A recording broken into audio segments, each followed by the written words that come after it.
Hello friends, இன்னைக்கு நம்ம பார்க்க போகிறது ஜாப்பனியானமி சீரீஸான ஓவர்லார்ட் சீசன் 4 எபிசோட் 9 தான் இன்னைக்குள்ள வீடியோவில் பார்க்க போகிறோம். உங்களுக்கு இந்த வீடியோ பிடிச்சிருந்தது அப்படின்னா லைக் பண்ணிட்டு அப்படி மறக்காம நம்ம சேனலை சப்ஸ்கிரைப் பண்ணிருங்க. இந்த எபிசோடுக்கு அப்புறமா தான் ஸ்டோரி லைன் டிஃப்ரெண்டாகவும் அண்ட் சூப்பராகவும் போக ஆரம்பிக்கும். இதுக்கப்புறத்துல இருந்து கதையை நீங்க கொஞ்சம் கேர்ஃபுல்லா நோட்டீஸ் பண்ணுங்க. சரி வாங்க நம்ம வளவலன்னு பேசாம இன்னைக்குள்ள கதைக்குள்ள போக ஆரம்பிக்கலாம். இன்னைக்கு நம்ம பார்க்க போகிறது ஓவர்லார்ட் சீசன் 4 எபிசோட் 9. ஆல்பர்டோ வந்துட்டு எங்க கண்ட்ரியோட கேரேஜ் அட்டாக் பண்ணிருக்காங்க அப்படின்னு வந்து சொல்லவும் கிங் வந்து அதுக்காக எல்லாரும் முன்னாடியும் தலை குனிஞ்சு மன்னிப்பு கேட்கிறாரு. அது போக என் தலையை வேணாலும் வெட்டிக்கோங்க அப்படின்னு சொல்றாரு. கிங் அப்படி சொல்லவும் எல்லாரும் ஷாக் ஆகுறாங்க. நான் ஆல்பர்டோ வில்லத்தனமா சிரிக்கிறா. நீங்க என்ன சொன்னாலும் நான் இங்க வந்ததுக்கான பர்பஸ் மாறாது. நான் இங்க வந்ததுக்கான ரீசன் சொல்றேன். கரெக்டா இன்னும் ஒரு மாசம் கழிச்சு இந்த ரியஸ்டீஸ் கிங்டம் மேல நாங்க வார ஆரம்பிக்கிறோம். மதியம் 12 மணிக்கு உங்களோட ஆர்மியை ரெடியா வச்சுக்கோங்க அப்படின்னு சொல்லி ஆல்பர்டோ சொல்றா. என்னது வாரா அப்படின்னு சொல்லி எல்லாரும் ஷாக் ஆகுறாங்க. அப்புறமா சாசரர் கிங் லார்டைன் சில வார்த்தைகளை சொன்னாரு அப்படின்னு ஆல்பர்டோ சொல்ல வரவும் இதெல்லாம் நியாயமே இல்ல அப்படின்னு அங்க இருக்கிற ஒரு நோபல்மேன் சொல்றான். லார்டைன் சொல்ல வந்த விஷயத்த சொல்ல வந்தா அதையே நீ இன்டரப்ட் பண்றியா? சாகிறதுக்கு இன்னும் ஒரு மாசம் வரைக்கும் கூட உன்னால வெயிட் பண்ண முடியாதா முட்டாள் ஹியூமன் அப்படின்னு அவ சொல்லிட்டு போன தடவை யூஸ் பண்ண அந்த பெரிய லெவல் மேட்ச்க்கு இந்த தடவை நான் யூஸ் பண்ண மாட்டேன். இந்த தடவை ஃபைட்டை நம்ம என்ஜாய் பண்ணலாம். இதுதான் லார்டைன்ஸோட வார்த்தைகள். அப்ப நான் கிளம்புறேன் அப்படின்னு சொல்லிட்டு ஆல்பர்டோ அங்க இருந்து கிளம்புறா. இன்னும் ஒரு மாசத்துல சாசரர் கிங் வந்துட்டு ரியஸ்டீஸ் கிங்டம் மேல வார் நடத்த போறான் அப்படின்னு எல்லாரும் பயத்துல இருக்காங்க. எதிரி எந்த ஒரு ஆர்மியுமே ரெடி பண்ற மாதிரி தெரியல. ஒருவேளை நம்மள சும்மா பயம் கொடுத்து அப்படி சொல்லியிருப்பாங்களோ அப்படின்னு சொல்லி பிரெயின் கூட இருக்கிறவா கேட்கவும் சாசரர் கிங்க நான் நேர்ல பாத்திருக்கேன். அவர் அந்த மாதிரிலாம் பண்ற ஆள் கிடையாது. அவங்க கண்டிப்பா நம்ம மேல அட்டாக் நடத்துவாங்க. ஆனா நம்ம ஜெயிக்கிறது கஷ்டம் அப்படின்னு சொல்லி பிரெயின் சொல்றான். அந்த ஸ்வாட் அது அப்படின்னு சொல்லி கூட இருக்கிற பொண்ணு கேட்கவும் ஆமா இது கேசிஃபோர்டு தான். சாசரர் கிங் கூட சண்டை போடும்போது நானும் அந்த இடத்துல தான் இருந்து அதை பார்த்தேன் அப்படின்னு பிரெயின் சொல்லவும் சாசரர் கிங் அட்டாக் பண்ண முடிஞ்சதா அப்படின்னு கூட இருக்கிற பொண்ணு கேட்கிறா. மேட்ச் ஸ்டார்ட் ஆகும்போது காசிஃப் எப்படியோ தோத்திருந்தாரு. ஸ்வாட ஸ்விங் பண்றதுக்கு கூட அவருக்கு ஒரு சான்ஸ் கிடைக்கல. என்னோட இந்த லெகசி முடிஞ்சிடக்கூடாதுன்னு தான் நான் அந்த சின்ன பசங்களை ட்ரெயின் பண்றேன். கண்டிப்பா நான் இறந்து போயிருவேன்னு தெரியும். ஆனா இந்த ட்ரைனிங், இந்த ஸ்வாட் டெக்னிக் இது எல்லாமே இந்த பசங்க மூலியமா நெக்ஸ்ட் ஜென்ரேஷனுக்கு போகும் அப்படின்னு பிரெயின் சொல்லவும் இந்த பசங்களை பாத்துக்கிட்ட கூட இருக்கிற ஒருத்தன் போறான் அப்படின்னு சொல்லவும் உண்மையாவா அப்படின்னு பிரெயின் கேட்கிறான். அவன் நான் இவங்களை பாத்துக்கிட்டேன் அப்படிங்கிற மாதிரி அவன் சொல்றான். இப்ப நம்ம ஹீரோ இடத்த காமிக்கிறாங்க. உன்னோட பிளான் எல்லாமே நல்லா தான் போய்கிட்டு இருக்கு டமியர்ஸ் அப்படின்னு நம்ம ஹீரோ அவனை பாராட்டுறான். அடுத்தது ஆல்பர்டோ ரியஸ்டீஸ் கிங்டம்ல ஒன்னால தான் நிறைய நோபல் நம்ம கூட சேர்ந்திருக்காங்க அப்படின்னு நம்ம ஹீரோ சொல்லவும் நம்ம ஹீரோ பாராட்டிட்டான் அப்படின்னு ஆல்பர்டோ ரொம்பவுமே ஹாப்பி ஆகுறா. ரியஸ்டீஸ் கிங்டம் ஃபர்ஸ்ட் டைரக்டா அட்டாக் பண்றதுக்கு முன்னாடி அதோட கண்ட்ரோல்ல இருக்கிற டொமைனை அட்டாக் பண்ணணும் அப்படின்னு சொல்லி நம்ம ஹீரோ முடிவு பண்றான். கொகைடஸ், நீ இந்த லிசர்ட்ஸ்மேன் கூட ஃபைட் பண்ணும்போது தோத்து போன, அதுல உனக்கு எக்ஸ்பீரியன்ஸ் கிடைச்சது, அதுல தானே நீ இம்ப்ரூவ் ஆன அப்படின்னு நம்ம ஹீரோ கேட்கவும் ஆமா மைலார்ட், தோத்து போனதுல தான் நிறைய புது விஷயங்களை கத்துக்கிட்டேன் அப்படின்னு கொகைடஸ் சொல்றான். கரெக்ட் தான், நம்மளால தோத்து போனா மட்டும்தான் புது எக்ஸ்பீரியன்ஸ் அடைய முடியும். ஸோ இந்த தடவை உங்க எல்லாருக்குமே இந்த வார்ல ஒவ்வொரு டாஸ்க்கை கொடுத்துருக்கேன். அது எல்லாத்தையும் நீங்க பெர்ஃபெக்டா பண்ணணும் அப்படின்னு நம்ம ஹீரோ சொல்லவும் இங்க எல்லாருக்குமே புது எக்ஸ்பீரியன்ஸ் கிடைக்கிறதுக்காக தானே இப்படி பண்றீங்க அப்படின்னு டெமியார்ஸ் கேட்கவும் ஆமா கரெக்ட் தான், நாஸ்ரீக்ல இருக்கிற எல்லாருமே இன்னும் இம்ப்ரூவ் ஆகணும்னு நான் ஆசைப்படுறேன் அப்படின்னு நம்ம ஹீரோ சொல்றான். இந்த தடவை வார்ல நீங்க தான் டைரக்டா கலந்துக்கிட்டீங்கன்னு தெரியும் மைலார்ட், உங்களை பார்த்து நாங்க நிறைய விஷயங்கள் கத்துக்கிட்டோம் அப்படின்னு அவங்க சொல்லிட்டு நம்ம ஹீரோட பிளான்ஸ் பாக்குறாங்க.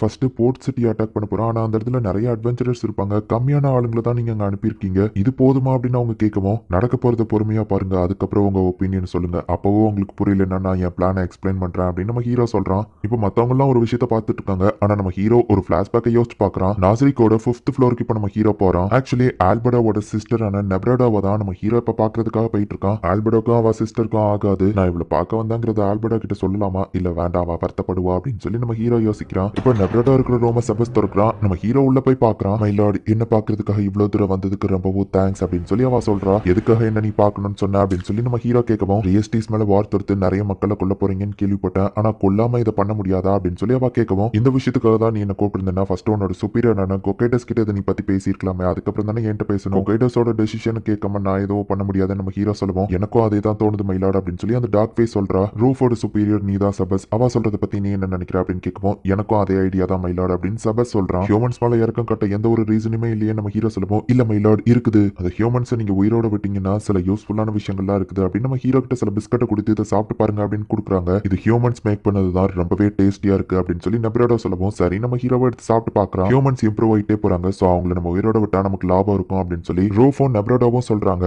நீ என்ன நினைக்கிற சபஸ் அப்படின்னு நம்ம ஹீரோ கேட்கவும் உங்களோட நேரத்தை வரைக்கும் இதை கேட்டதே ஒரு பெரிய விஷயம் தான் மைலாட், சோ உங்க விருப்பம் தான் அப்படின்னு சொல்லி சபஸ் சொல்றான். ஹியூமன்ஸ் இம்ப்ரூவ் ஆறாங்க, அதே நேரத்தில் எவால்வ் ஆகுறாங்க. இப்போ வீக்கா இருக்காங்க, ஆனா மேபி எதிர்காலத்துல என்ன எதிர்க்கிற லெவலுக்கு அவங்க எவால்வ் ஆகலாம். சோ அவங்களை உயிரோட விடுறது கொஞ்சம் கஷ்டம் தான். நம்ம ஹீரோ பார்க்கும்போது ரூஃப் சாசரர் கிங் கிட்ட பிரச்சனை பண்ணா என்ன ஆகுங்கிறத தெரிஞ்சுக்கிட்டதுக்காக வச்சு மத்தவங்க கிட்ட சொல்றதுக்கு சில பேரை உயிரோட விடல அப்படின்னு ரூஃப் கேட்கவும் நீ சொல்றதும் கரெக்ட் தான், சரி நான் இதை யோசிக்கிறேன் அப்படின்னு நம்ம ஹீரோ சொல்றான். ரியஸ்டீஸ்ல இருக்கிற ஹியூமன்ஸ் இறந்து போக கூடாதுன்னு ரூஃபோ நப்ரோடாவோ கேட்கறாங்க. பட் நம்ம ஹீரோ கூட இருக்கிற மத்தவங்க கிட்ட சொன்னா அதை ஏத்துக்கிடுவாங்களான்னு தெரியலையே அப்படின்னு சொல்லி நம்ம ஹீரோ யோசிக்கிறான். இப்ப இப்ப அட்டாக் பண்ண போற அந்த போர்ட் சிட்டியை காமிக்கிறாங்க. எல்லாருமே வந்துட்டு வார்க்கு ரெடியா நின்னுட்டு இருக்காங்க. ஆல்ரெடி வார் பண்ணி இறந்து போன மனுஷங்களை தான் ஜாம்பிஸா மாத்தி அனுப்பி வச்சிருக்காங்க. அண்ட் அதுல ரெண்டு பவர்ஃபுல்லான டெத் நைட் மட்டும் தான் நம்ம ஹீரோ அனுப்பி வச்சிருக்கான். ஒருவேளை அந்த டெத் நைட் தான் அந்த சாசரர் கிங்ல இருக்கிறதுலே ரொம்ப பவர்ஃபுல்லா இருக்குமோ, அதனால தான் ரெண்டு அனுப்பி வச்சிருக்காரோ அப்படின்னு அங்க இருக்கிற அட்வென்ச்சரர் லேடி யோசிக்கிறா. அந்த டொமைனுக்கு லார்டா இருக்கிறவங்க வந்துட்டு மித்ரல் அட்வென்ச்சரர்ஸா இருக்கிறவங்கள தான் நான் நம்பி இருக்கேன், நீங்க பாத்துக்கிடுப்பீங்கன்னு நம்புறேன், நானே என்னோட பெஸ்ட் ட்ரை பண்றேன் அப்படின்னு சொல்லி அந்த லார்ட் சொல்றான். ஆமா, நீங்க இங்க இருந்து தப்பிச்சு ஓடிட வேண்டியதானே அப்படின்னு சொல்லி அந்த லேடி கேட்கவும், எங்க ஓட சொல்ற அப்படின்னு சொல்லி அவன் கேட்கறான். ஷிப் வழியா அங்க இருந்து தப்பிச்சு போயிருக்கலாமே அந்த லேடி கேட்கவும், எந்த இடத்துக்கு போனாலும் சாசரர் கிங்ல இருந்து தப்பிக்க முடியாது, சோ மோதி பாக்குறது தான் பெஸ்ட் நான் முடிவு பண்ணிட்டேன் அப்படின்னு சொல்லி அந்த லார்ட் சொல்றான். வாருக்கு போறதுக்கு முன்னாடி சோல்ஜர்ஸ்க்கு ஒரு சியர் அப் ஸ்பீச் கொடுப்பாங்க,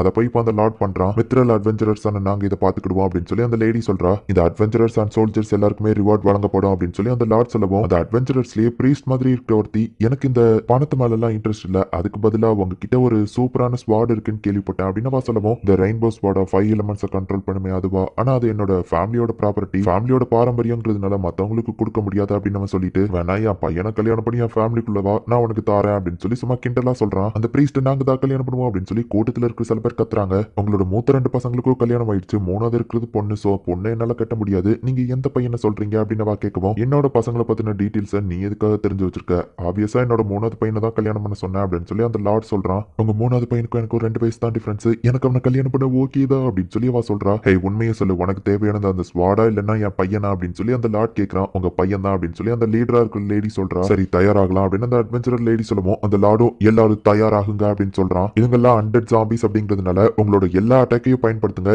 எது எஃபெக்டிவா இருக்குன்னு பாப்போம் அப்படின்னு சொல்லி ஃபர்ஸ்ட் கொஞ்சம் டிஸ்டன்ஸ்க்கு ஆரோ வச்சு அட்டாக் பண்றாங்க. 2வது அட்டாக்கையும் லான்ச் பண்ணுங்க அப்படின்னு சொல்லுவோம், திரும்பவும் ஆரோ வச்சு லாங் டிஸ்டன்ஸ்க்கு அட்டாக் பண்றாங்க. உடனே அந்த டெத் நைட் வந்துட்டு இவங்களை நோக்கி ஃபாஸ்டா ஓடி வர ஆரம்பிச்சு மேஜிக்ல இருக்கிற எல்லா எலமெண்ட்டையும் வச்சு அட்டாக் பண்றாங்க. ஆனா அதுக்கு எதுவுமே ஆகல. உடனே எல்லாரும் அதை பார்த்து பயப்படுவோம். பயப்படாதீங்க, கண்டிப்பா அதுக்கு ஒரு வீக்னஸ் இருக்கும், கண்டினியூஸா அட்டாக் பண்ணுங்க அப்படின்னு சொல்லி இப்ப அட்டாக் பண்ணிக்கிட்டே இருக்காங்க. அந்த டெத் வாரியர் ஏன் நின்னுட்டு இருக்கு அப்படின்னு அந்த பிரீஸ்ட் கேக்குறா. இதுங்க ரெண்டும் தனித்தனியா இருக்கும் போதே இதுங்களை அட்டாக் பண்ணி நம்ம கொன்றணும் அப்படின்னு சொல்லிட்டு உள்ள வர இருக்கிற அந்த டெத் நைட் அட்டாக் பண்றதுக்கு ரெடி ஆகுறாங்க. எந்த மேஜிக் எலமெண்ட் வச்சு யூஸ் பண்ணாலும் அந்த டெத் நைட்டுக்கு எதுவுமே ஆகல. சோ இப்ப அந்த லேடி வந்துட்டு நிறைய மேஜிக் ப்ரொடெக்ஷனை போட்டுட்டு அந்த டெத் நைட் கூட ஒருத்த ஃபைட் பண்றதுக்கு ரெடி ஆகுறா. அவகிட்ட இருக்கிற மேஜிக் ஆக்ஸ் வந்துட்டு டபுள் டைமா கட் பண்ணும், அதை வச்சு அவ கட் பண்றா. கிராவிட்டி மேஜிக் யூஸ் பண்ணி ஹெவியா மாறுதா. பட் என்னதான் மேஜிக் போட்டாலும் இவங்களால அந்த டெத் நைட்டை தடுக்கவே முடியல. பிசிக்கல் அட்டாக்கும் ஒர்க் ஆகல, மேஜிக் அட்டாக்கும் ஒர்க் ஆகல. அப்போ க்ளூ மாதிரி ஒன்னு போட்டு அதோட காலை தரையோட ஒட்டிக்கிட்ட வைக்கிறான். அது கொஞ்சம் எஃபெக்டிவா இருக்கு. அந்த டெத் நைட்டால அசைய முடியல. இவ்வளவு நேரம் ஒரே இடத்துல நின்றுட்டு இருந்த அந்த டெத் வாரியர் இப்ப இவங்களை நோக்கி ஓடி வர ஆரம்பிக்கி, கால் ஒட்டி இருந்தா என்ன அப்படின்னு சொல்லி கான்கிரீட்டோட தூக்கிட்டு இப்ப அந்த டெத் நைட்டும் அசைய ஆரம்பிக்கி, கண்டிப்பா சாக போறோம் அப்படின்னு உங்களுக்கு தெரிஞ்சுட்டு, சோ மத்தவங்க எல்லாம் இங்க இருந்து தப்பிச்சு போயிருங்க, நான் இதை பாத்துக்கிட்டேன் அப்படின்னு சொல்லி அந்த லேடி சொல்றா.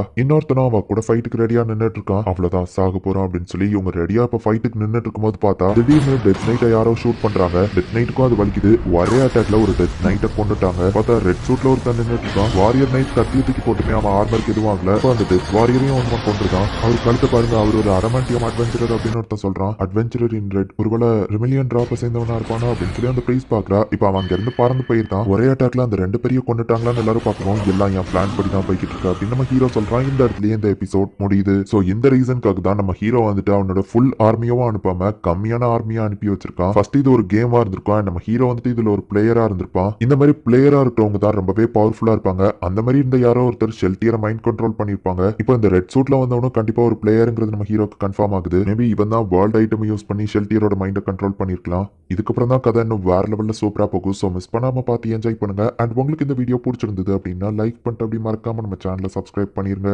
தேங்க்யூ ஃபார் வாட்சிங். பாய் கைஸ், நெக்ஸ்ட் எபிசோட்ல மீட் பண்ணலாம்.